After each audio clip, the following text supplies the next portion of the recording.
पंचायत चुनाव का बिगुल बजने के साथ ही सैकड़ों प्रत्याशी ताल ठोक कर मैदान में हैं। कोई टूटी सड़कों के नाम पर वोट मांग रहा है तो कोई मूलभूत सुविधाओं के नाम पर। लेकिन मेरठ जिले का राजधाना शायद अकेला गांव है जहां इस तरह के मुद्दे समाप्त हो गए हैं। यहां बात सिर्फ विकास की हो रही है, किसने कितना विकास किया और आगे कितना कराना है। इन्हीं वादों पर यहां का चुनाव लड़ा जाना तय है। आखिर यह गांव सबसे अलग कैसे बना, इसे जानने के लिए हमें इस गांव की विकास प्रक्रिया को पूरी तरह समझना होगा। यह गांव जिला मुख्यालय से करीब 40 किलोमीटर दूर है।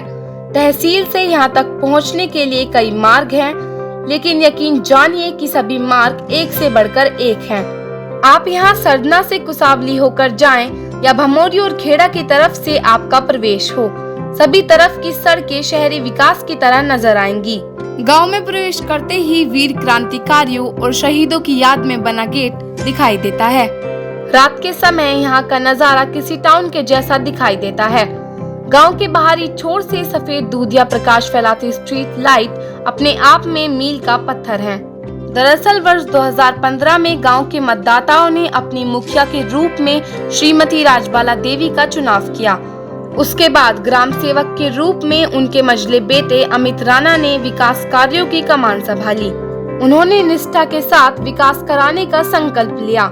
अमित राणा ने सरकारी योजनाओं को सही से समझा और ईमानदारी से काम किया। शायद यही कारण है कि राजबाला देवी को देश की राजधानी में अपने जिले का प्रतिनिधित्व करने का गौरव प्राप्त हुआ। मौका था विज्ञान भवन में हुए अखिल भारतीय प्रधान सम्मेलन का, जिसमें मेरठ जिले का प्रतिनिधित्व करने का गौरव श्रीमती राजबाला देवी को प्राप्त हुआ। इसके बाद तत्कालीन जिलाधिकारी ने उनके विकास कार्यों की सराहना करते हुए उन्हें प्रशस्ति पत्र देकर सम्मानित भी किया।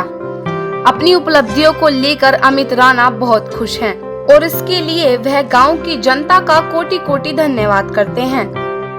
सबसे पहले समस्त ग्रामवासियों को मेरा हाथ जोड़कर मैं समस्त ग्रामवासियों के चरणों में नमन करता हूं, अभिनंदन करता हूं और उनका बहुत बहुत धन्यवाद करता हूं, जो उन्होंने पिछले 5 वर्षों से मुझे बहुत ही प्यार और स्नेह दिया।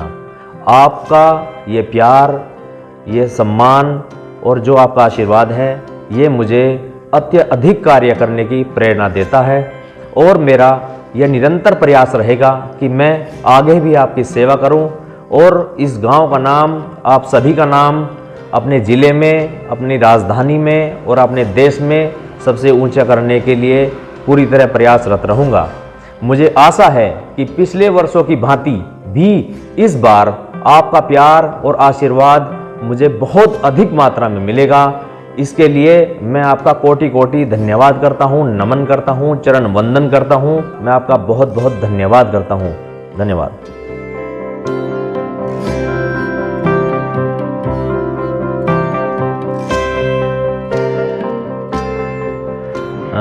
वैसे तो आपने गांव में जैसे आप एंट्री पॉइंट से आए होंगे तो आपको ये पता ही, आपको और आपकी टीम को ये पता ही लग गया होगा कि गांव में विकास किस प्रकार से हुआ है। आप ये गांव से जैसे ही आप एंट्री करोगे तो ये जितनी भी चौड़ी सड़क है, ये जो सीसी बनी हुई है, ये सिर्फ और सिर्फ हमारे द्वारा बनी हुई है। और इसके बराबर में जो करीब 550 मीटर का नाला है, जो एक ऐसा नाला है जो आपको कहीं भी आसपास के इलाकों में इस प्रकार का नाला देखने के लिए नहीं मिलेगा, ये भी हमारे द्वारा ही बनाया गया है।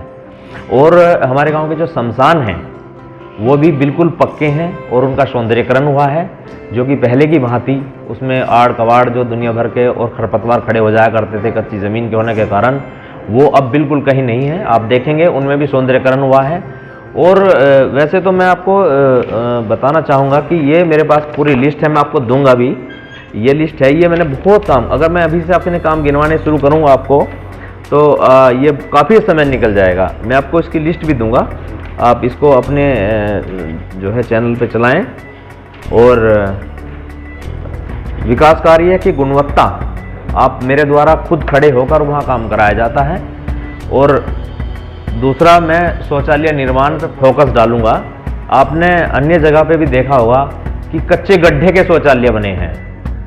ग्राम प्रधानों और सेक्रेटरियों की मिली भगत से उसमें आपको कुछ पैसे दे दिए गए हैं या उसमें सामान दे दिया गया है, लेकिन हमारे द्वारा जो बनाए हुए शौचालय हैं उनका भी मैं आपको एक रिकॉर्ड दिखाऊंगा। ये देखिए, ये मैंने सबको 12-12 हज़ार रुपये के चेक दिए हैं, जो कि जितना गवर्नमेंट से आया था सबको पैसा, सभी लाभार्थियों को पूरा पैसा मिला है। और ये मेरे पास एक और है बुकलेट, इसमें देखिए आप, इसमें नाम, पिता का नाम और आधार कार्ड का नंबर, दिनांक, चेक संख्या, फिर राशि, फिर किस डेट में दूसरा चेक मिला है उस चेक संख्या और फिर दिनांक और वो साइन। तो इस प्रकार से मैंने जो हमारे 479 शौचालय बने हैं उन सब का लेखा जोखा हमारे पास रखा हुआ है और पूरा रिकॉर्ड मेंटेन है। ये हमारा शौचालय है। और मैं दूसरी बात आपको कहूँगा, विकास कार्य तो आप देखेंगे ही, विकास कार्य तो आप पूरे गांव में आप घूमेंगे तो आपको पता चल जाएगा कि विकास कार्य कितने हुए हैं। अब मैं राशन कार्ड पे आऊँगा। हमारे गांव में 6212 वोट हैं, 6212, और अभी भी आप उसका ये लिखित में प्रमाण है, आप वेबसाइट पे जाकर देख सकते हैं कि करीब 6370 लोगों, यानी कि वोटिंग से भी फालतू जो ज़्यादा लोग हैं उनको राशन इस समय मिल रहा है। अब मैं पेंशन पे आऊँगा। पेंशन भी हमारी, ये देख लीजिए कि जो भी पात्र व्यक्ति हैं, पेंशन का पिछले चुनाव में मेरे सामने एक मुद्दा था कि भाई पेंशन नहीं बन पा रही है, तो करीब 60 से 65 पेंशन इस पूरे गांव में बनी हुई थी। ये भी एक भारी मुद्दा था कि जो पात्र व्यक्ति हैं, जो हमारी माताएं, बहनें, जो हमारे बुजुर्ग थे, उनकी पेंशन की कोई व्यवस्था थी नहीं। मैंने अब ये मुद्दा बिल्कुल जड़ से ख़त्म कर दिया है। आप वेबसाइट पे जाकर चेक कर सकते हैं, करीब 700 से 800 पेंशन अब हमारी बन गई हैं। और मैंने कम से कम ये मानता हूँ कि अपने 5 वर्ष के कार्यकाल में करीब सैकड़ों बेटियों की शादी के लिए जो 20,000 रुपये और जो 55,000 रुपये की जो सहायता हमारी सरकार से मिलती है वो दिलाने का काम किया है। विकलांगों को जो उपकरण मिलते हैं उन्हें दिलाने का काम किया है। और जो अन्य जो भी सहायता, किसी का बिजली से कोई खेत में नुकसान हो गया, किसी का फसल बर्बादी का कोई मुआवजा हो गया, या कोई किसी का एक्सीडेंट क्लेम हो गया, जो किसान दुर्घटना बीमा हो गया, वो सभी काम किए गए हैं और इन अन्य भी प्रयास करता रहा हूँगा। इन सब कामों को कराने के लिए किसी को कोई रिश्वत देनी पड़े हो या कुछ इस तरह का? ये आपने बहुत अच्छा सवाल मुझसे पूछा, इसका मैं एक लाइन में जवाब दूंगा। मेरा सिंगल पॉइंट एजेंडा था, वो एजेंडा है कि रिश्वत गांव छोड़ो, दलाली गांव छोड़ो, क्योंकि यहाँ दलाली और रिश्वत बड़ी चरम पे थी। छोटा छोटा काम कराने के लिए एक रिश्वत का एक चलन था। किसी को कोई पकड़ के ले गया कि बस पैसे देने पड़ेंगे, दोनों पक्षों से पैसे लिए जाते थे, गांव को लुटवा दिया जाता था। लेकिन मैं आपसे ये कहूँगा कि रिश्वत गांव छोड़ो ये आंदोलन था मेरा, और वो पूरी तरीके से मैं उसमें सफल हुआ हूँ। अब यहाँ पे कोई रिश्वत के बारे में नहीं जानता, किसी प्रकार की कोई रिश्वत नहीं देता, ना ही कोई प्रमाण पत्र बनाने के लिए, ना ही कोई किसी को पुलिस या कानून की कोई भी किसी भी प्रकार की कोई भी चीज़ हो। अब रिश्वत यहाँ से ख़त्म हो गई है। ना ही पुलिस यहाँ पे आती है, ना ही पुलिस किसी को परेशान करती है। बिल्कुल शांति प्रिय माहौल है। झगड़ों के फैसले हम लोग बैठ के, हमारे कुछ बुजुर्ग साथी हैं और कुछ हमारे जो बड़े हैं, हमारे गार्जियंस हैं, उनकी देख रेख में सब समझौते यहीं करा दिए जाते हैं। लेकिन फर्जी मुकदमों का जो चलन यहाँ नहीं है। यहाँ उल्टा ऐसा हो जाता है कि जो फर्जी मुकदमे किसी पर कराते हैं ना, वो खुद जेल चला जाया करते हैं। तो इसलिए फर्जी मुकदमा या किसी भी प्रकार का कोई रिश्वतबाजी अब राड़धना गांव में नहीं है और ना ही होगी। हमने देखा कुछ जगह गंदगी अभी रह गई है, उस पर भी आपका स्पष्टीकरण है? हाँ बिल्कुल, ये भी आपने बहुत अच्छा कहा। इसके लिए मैं ये कहूँगा कि गंदगी जो है वो अब आपको देखने से मिलेगी। कहीं ढूंढ लोगे ना आप, हो सकता है आपको करीब 5-10 मिनट घूमना पड़ जाए कि मैं किसी भैंस के या किसी तबेले में जाऊं, या किसी के जो हमारे वाल्मीकि समाज के जो पशु हैं वो कहीं गंदगी कर दें, तो आप वहाँ का जाके देखोगे तो वो एक अलग बात है। लेकिन आप अगर आओगे या आसपास के गांव में भी आप किसी से पूछोगे ना, तो सबसे अच्छा गांव कौन? राड़धना। सबसे ज़्यादा विकास कहाँ हुआ है? राड़धना। ये गांव विकास के लिए तरसता था, विकास का वी नहीं पता था यहाँ के लोगों को कि भाई विकास भी किस प्रकार से हो जाता है। जो हमारे पूर्व में रहे हैं नेता, उन लोगों को ये चीज़ें बिल्कुल दूर की कौड़ी लगती थी। लेकिन अब ऐसा नहीं है, विकास हुआ है। विकास तो आप देखेंगे। हाँ, ये ज़रूर होता है कि कुछ मेरे जो भाई लोग हैं मेरे शुभचिंतक जो हैं, कुछ विशेष शुभचिंतक जो हैं, वो कहीं से टोकरे में कोई गंदगी ले आए और रख दें और उसका फोटो ले लें, तो ये तो सब that is the part of politics and all, ये चलेगा। अभी चुनाव है।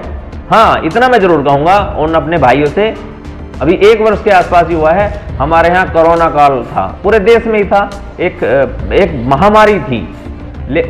उन मेरे भाइयों को ये नहीं आया नज़र कि अब ये गांव या हमारे देश में जो महामारी है उसमें हम कुछ कर लें। कभी उन्होंने कभी कोई पार्टिसिपेशन नहीं किया। मैं आपको कुछ अपनी वीडियोस भी शेयर करूंगा और कुछ फोटोग्राफ्स भी दूंगा। मैंने गांव-गांव पूरे गांव में अपने घूम के जगह जगह जाता था, माइक में बोलता था, सबको जागरूक करता था और पूरे गांव के सभी धर्मों के, सभी जातियों के लोगों ने मेरा पूर्ण सहयोग किया और सिंगल भी कोई कोरोना का केस उस समय नहीं आ पाया हमारे गांव में।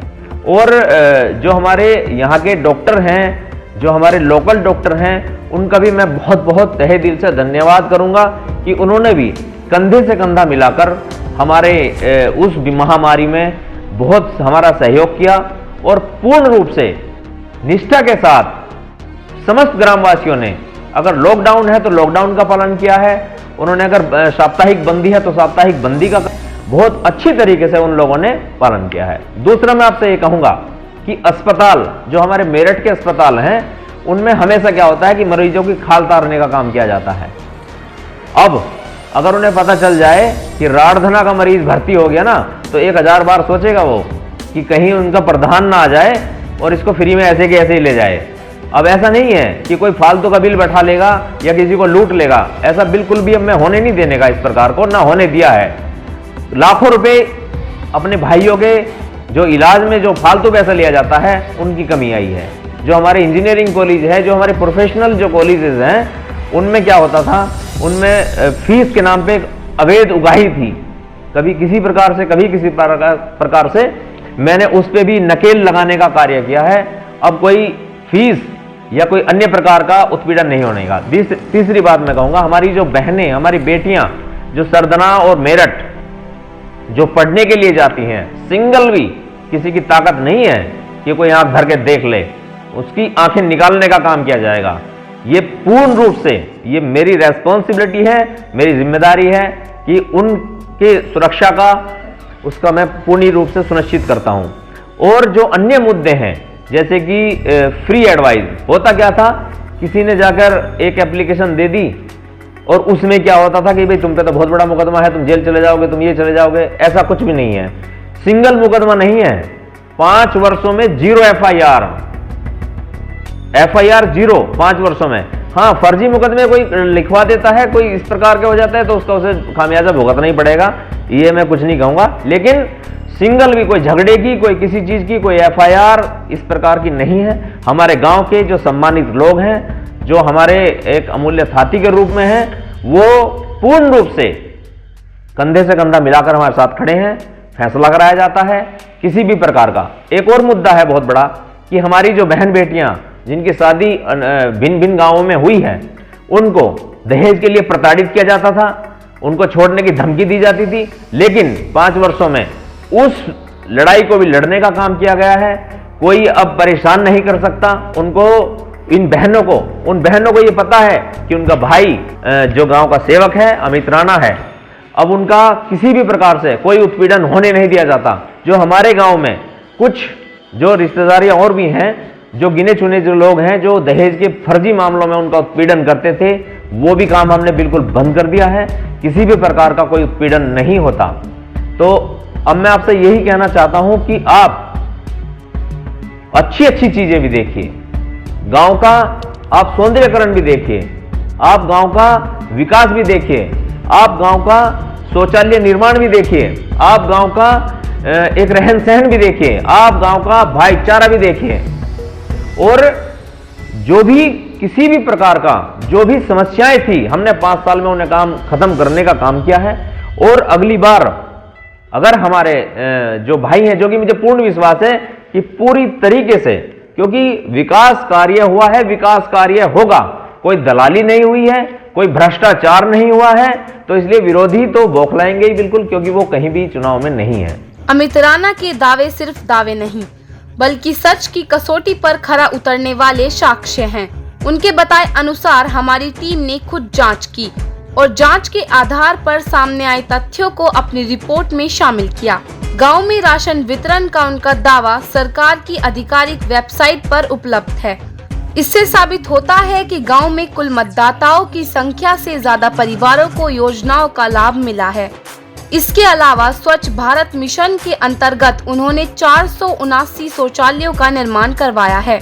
सबसे अच्छी बात यह है कि सभी सरकारी योजनाओं के आवंटन का उन्होंने पूरा हिसाब रखा हुआ है, यानी योजनाओं में पात्र परिवार को शामिल होने से लेकर लाभ मिलने तक का पूरा लेखा जोखा उनके पास है। रजिस्टर में चेक नंबर, धनराशि और देय तिथि तक का साफ विवरण है। इसके अलावा गांव में सड़क निर्माण हो या पानी की निकासी के लिए बनने वाला नाला, सभी कार्य उन्होंने अपनी देख-रेख में संपन्न कराए हैं। अमित राणा सोशल मीडिया पर भी बहुत सक्रिय रहते हैं। विकास कार्यों के दौरान वह समय समय पर फोटो और वीडियो अपलोड करके लोगों की राय जानते रहे हैं। वैश्विक महामारी के दौरान भी उनकी भूमिका एक फ्रंट लाइनर योद्धा के जैसी रही है। फिर चाहे वह गंदगी को साफ करने की कोशिश रही हो या फिर गांव को संक्रमण से दूर रखने के लिए सैनिटाइजर का काम, हर किसी में अमित राणा ने बढ़ चढ़कर भाग लिया। अमित राणा उच्च शिक्षा प्राप्त हैं। वकालत की डिग्री होने की वजह से वह ग्रामीणों के मुफ्त कानूनी सलाहकार भी हैं। उनका मानना है कि गांव के लोग उनके दिल में बसते हैं। इसी भरोसे के साथ वह एक बार फिर से चुनाव मैदान में उतरने को तैयार हैं। पंचायत योजना के दौरान जिस तरह उन्होंने रिश्वतखोरी और भ्रष्टाचार के खिलाफ लड़ाई लड़ी, वह इसके लिए आगे भी तैयार हैं। उनका भरोसा है कि अगर गांव वाले उनका साथ देते हैं तो विकास का दायरा बढ़ने के साथ साथ संभावनाओं का विस्तार होगा और शायद सही मायने में लोगों को कर्मठ और निष्ठावान प्रतिनिधि मिलेगा।